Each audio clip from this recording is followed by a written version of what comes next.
Assalamualaikum warahmatullahi wabarakatuh. Salam sejahtera untuk kita semua.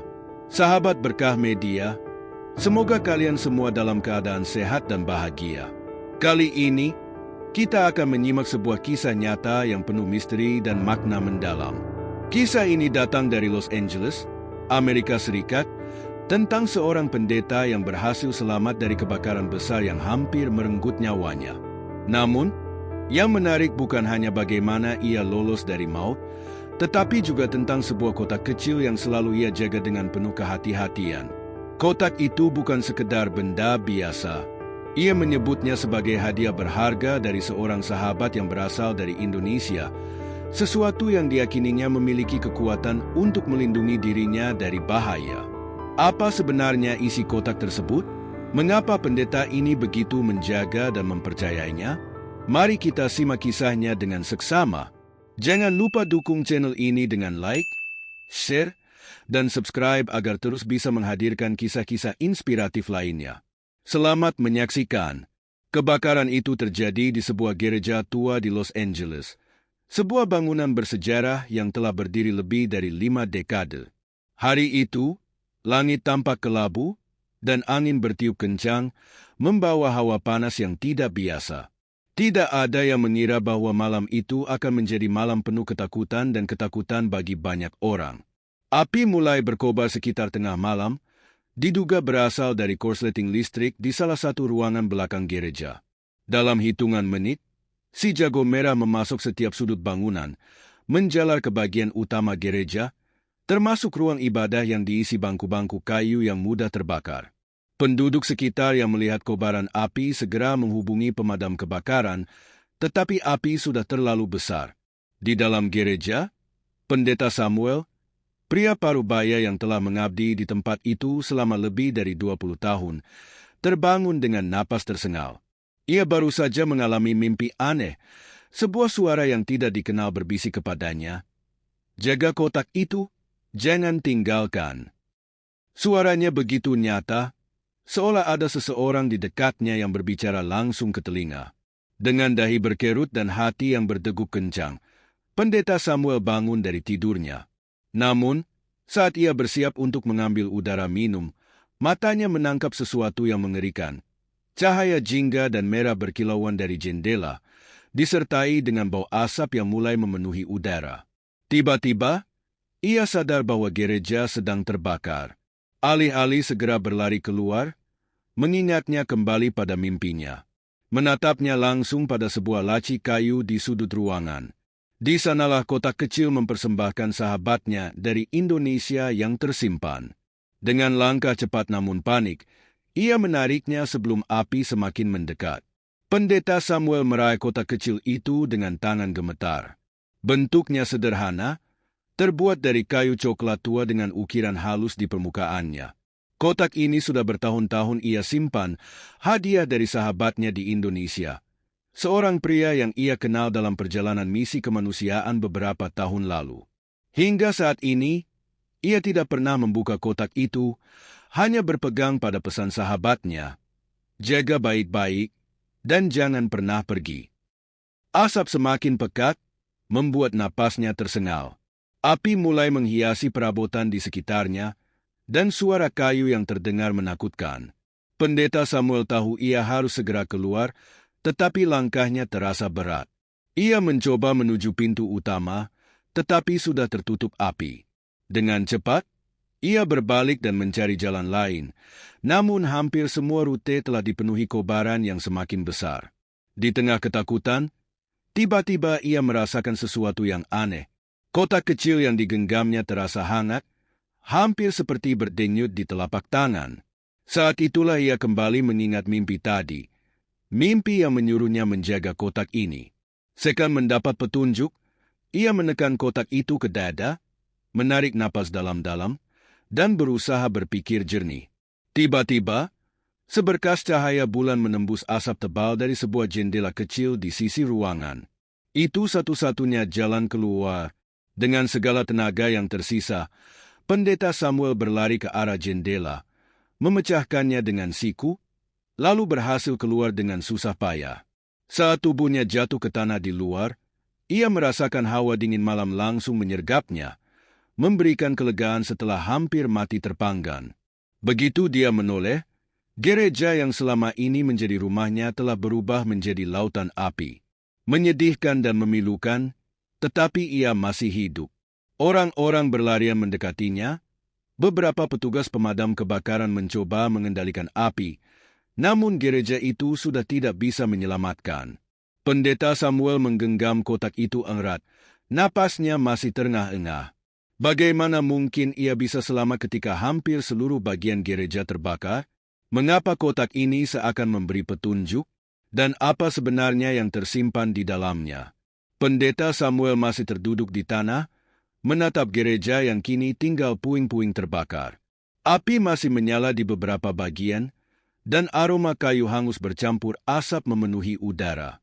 Orang-orang mulai berdatangan, mengenalnya dan menangis melihat tempat ibadah mereka hilang dalam semalam. Namun, di tengah kehancuran itu, Pendeta Samuel masih memegang erat kotak kecil yang selama ini ia jaga.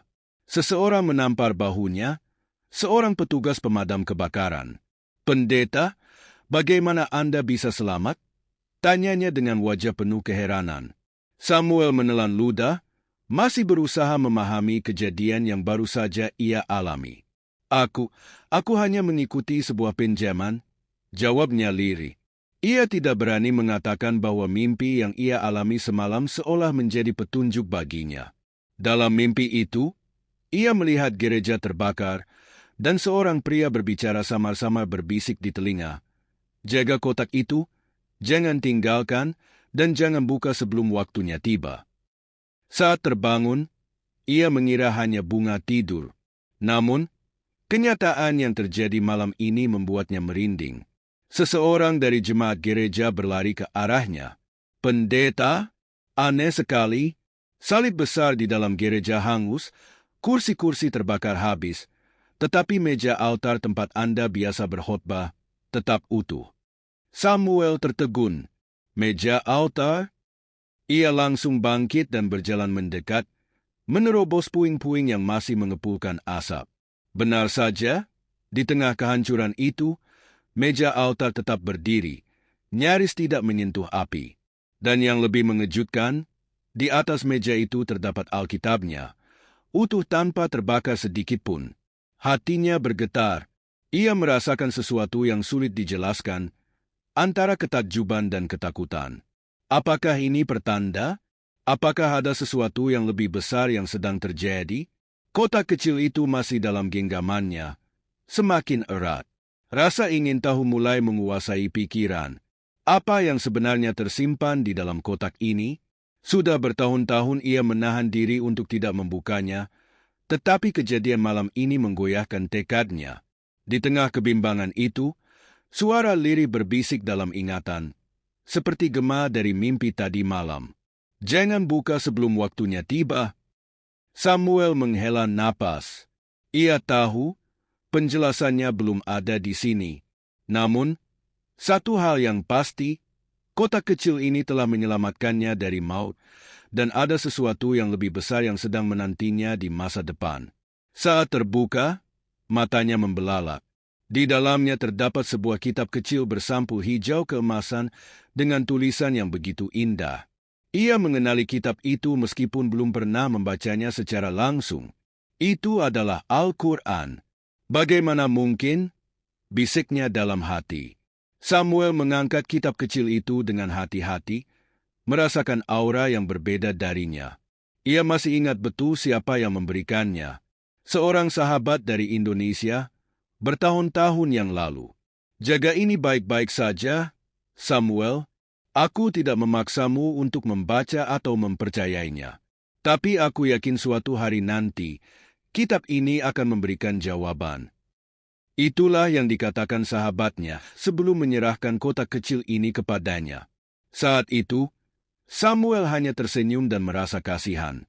Namun malam ini, di tengah bersantai gereja yang hangus, hanya dua hal yang tersisa tanpa terbakar: Alkitabnya dan Al-Quran kecil ini. Samuel merasa sesat. Apa ini suatu kebetulan? Pikirnya. Ia menatap langit yang masih dipenuhi asap dan kilatan cahaya dari pemadam kebakaran mobil. Ataukah ini sebuah tanda? Dalam keheningan malam itu, ia mulai bertanya-tanya. Apakah Tuhan yang selama ini ia sembah telah mengirimkan pesan? Apakah Tuhan orang Islam, Allah Subhanahu wa Ta'ala, yang telah menyelamatkannya melalui kitab ini? Pertanyaan itu berputar di benakku tanpa henti. Dan untuk pertama kalinya dalam hidupnya, Samuel merasa bahwa ia harus menemukan penjelasan, bukan dari orang lain, tetapi dari kitab kecil yang kini ada di tangan. Pendeta Samuel duduk termenung di dalam kamar kecil yang ia sewa setelah kebakaran hebat yang menghanguskan gereja dan seluruh kenangan masa lalunya. Di hadapannya, dua kitab terbentang di atas meja kayu yang mulai lapuk, Alkitab yang selama ini ia anut dan Al-Quran kecil dari sahabatnya di Indonesia. Pikirannya berkecamuk. Kenapa hanya kitab ini yang selamat? Kenapa ia bermimpi tentang kotak itu sebelum kebakaran terjadi? Apakah Tuhan sedang memberi petunjuk? Ia mengambil Alkitabnya, membolak-balik halamannya. Hatinya kosong terasa. Dulu, kitab ini memberikan kekuatan dan keyakinan. Namun kini, setelah semua yang terjadi, ia merasa ada sesuatu yang kurang. Ia ingin mencari jawaban. Samuel menatap Al-Quran kecil yang sudah mulai usang. Dengan tangan bergetar, ia membukanya dan mulai membaca terjemahan dari lembaran pertama. Ini adalah kitab yang tidak ada keraguan di dalamnya, petunjuk bagi mereka yang bertakwa.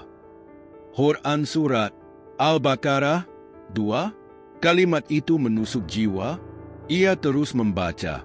Semakin dia membaca, semakin dia merasakan ketenangan yang belum pernah dia alami sebelumnya. Ada sesuatu dalam Al-Quran yang berbeda dari kitab yang selama ini ia anut.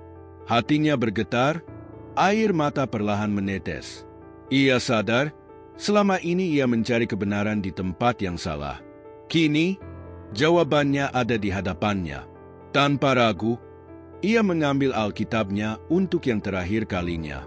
Ditemani cahaya lilin yang redup, ia menghembuskan napas panjang dan berkata, Tuhan, jika ini jalan MU, maka aku akan dikelilingi dengan ikhlas.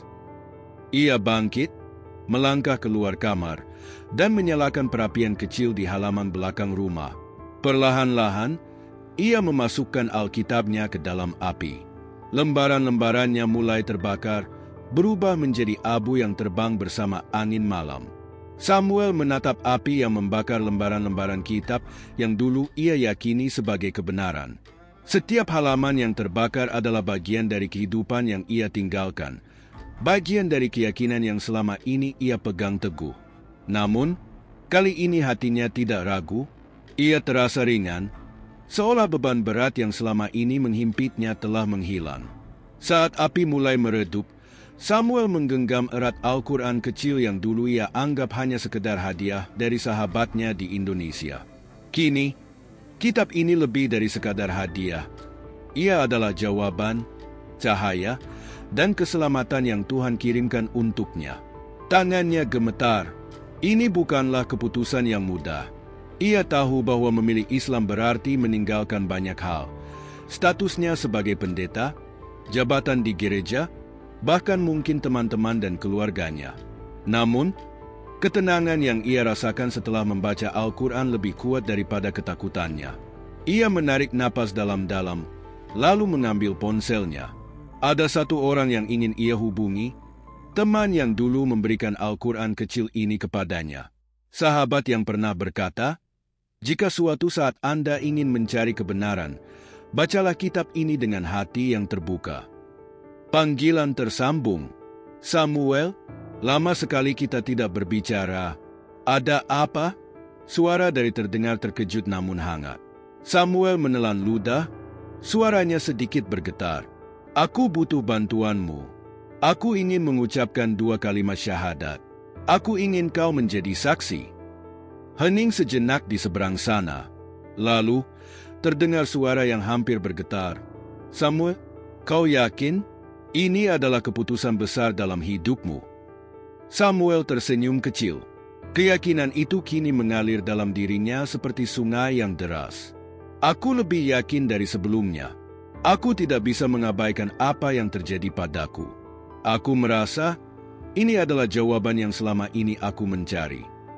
Sahabatnya menarik napas panjang, lalu berkata dengan suara penuh haru, "Baiklah, Samuel, aku akan menemanimu dalam perjalanan ini." Malam itu, mereka mengatur panggilan video dengan seorang imam dari Indonesia yang akan membimbingnya. Samuel duduk dengan tenang di kamar kecilnya, hanya ditemani cahaya lilin dan Al-Quran kecil yang ia letakkan di hadapannya.